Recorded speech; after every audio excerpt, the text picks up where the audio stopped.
সাগররুনি হত্যাকাণ্ডের পর সম্প্রতি সাংবাদিক নির্যাতনের বেশ কয়েকটি ঘটনায় অভিনব প্রতিবাদ শুরু করেছেন ফেসবুক ব্যবহারকারীরা। একটি বিশেষ ছবিকে সবার ব্যক্তিগত প্রোফাইল ছবি দিয়ে ক্ষুব্ধ প্রতিক্রিয়া জানাচ্ছেন সাংবাদিক সহ সবাই।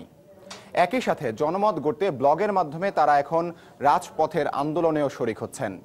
প্রতিবাদের এমন ভাষাকে কোনোভাবেই খাটো করে দেখছেন না গণযোগাযোগ বিশেষজ্ঞরা। আবুল কালাম আজাদের রিপোর্ট। সামাজিক যোগাযোগ মাধ্যম ফেসবুকে ঢুকলে ছবি দেখে কাউকে চেনার উপায় নেই। অধিকাংশ ব্যবহারকারীর নামের পাশেই ছবিটি এরকম। সাংবাদিকদের উপর সাম্প্রতিক পুলিশি নির্যাতন আর হামলার নিন্দা জানিয়ে সাংবাদিকদের এই ক্ষুব্ধ প্রতিবাদ। 3.5 মাস আগে আমার মেয়ে জন্ম নেয় এবং তার ছবিটা দিয়ে আমি আমার প্রোফাইল পিকচার করেছিলাম এবং আমি সিদ্ধান্ত নিয়েছিলাম যে তার জন্মের 1 বছর পূর্ণ হওয়া পর্যন্ত আমি এই ছবিটা রাখবো। সাংবাদিক নির্যাতনের এই ঘটনার পরে আমি এতটাই ক্ষুব্ধ যে আমি আমার মেয়ের ছবিটা সরিয়ে আমি সাংবাদিকরা যে প্রতিবাদ স্বরূপ যে ছবিটা ব্যবহার করছে সেটা আমি সেখানে প্রতিস্থাপন করেছি। তরুণ সাংবাদিক বন্ধুরা যারা আছে তারা খুব দ্রুত এটাতে অংশ নিয়েছে এবং অন্যরা আমরা দেখেছি সাধারণ মানুষ যারা আছে তারাও কিন্তু স্বতঃস্ফূর্তভাবে সাংবাদিকদের এই আহ্বানে সাড়া দিচ্ছে। হামলা নির্যাতন ছাড়াও সাংবাদিক দম্পতি সাগররুনি হত্যাকাণ্ড নিয়ে ধারাবাহিক প্রতিবাদ চলছে ব্লগেও। প্রতিবাদী সাংবাদিকরা এখন ব্লগে কর্মসূচি দিয়ে রাস্তায়ও নামছেন। সাগররুনির খুনিদের শনাক্ত, গ্রেফতার এবং বিচারের কাঠগড়ায় দাঁড় করাতে হবে।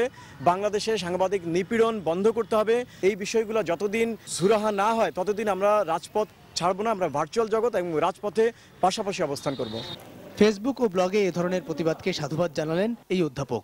আওয়ামী লীগ, বিএনপি বা ক্ষুদ্র রাজনৈতিক স্বার্থ এগুলির যে দেশ অনেক বড়, এরকম যত বেশি ব্লগারদের সংখ্যা বৃদ্ধি পাবে, যত বেশি তাদের মধ্যে ঐক্য হবে, তত বেশি এই ধরনের একটা ফোরামের আপনার প্রতিবাদের হাতিয়ার হিসাবে জোরালো ভূমিকা রাখার অবকাশ তৈরি হবে।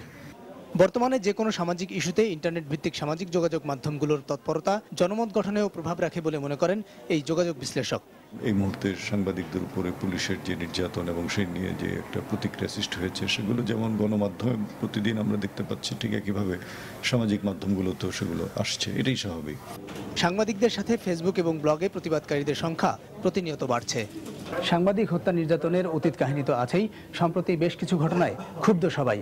এ নিয়ে ফেসবুক এবং ব্লগে যে প্রতিবাদ হচ্ছে তার মর্মকথা হচ্ছে সাংবাদিকরা কোথাও নিরাপদ নয়, সাংবাদিকরা নিরাপত্তা চায়। বিশ্লেষকরা বলছেন প্রতিবাদের এই ভাষা দিয়ে নীতি নির্ধারণী মহলে টনক নড়ানো হয়তো কঠিন, কিন্তু একেবারে অসম্ভব নয়। আবুল কালাম আজাদ, সময় সংবাদ, ঢাকা।